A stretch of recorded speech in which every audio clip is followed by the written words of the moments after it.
ईशानाम् जगतोऽस्य वेङ्कटपतेर्विष्णोः पराम् प्रेयसीम्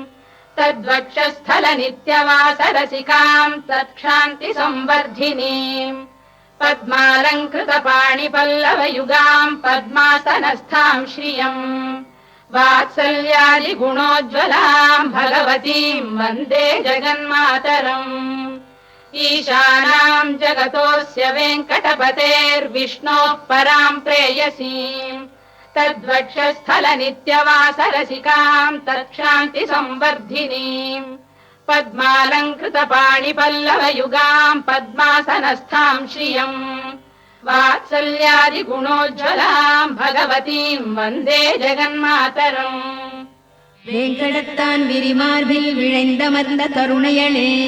பூங்கமலத்தனிக்கரத்தால் பொறுமை வளர் பூதேவி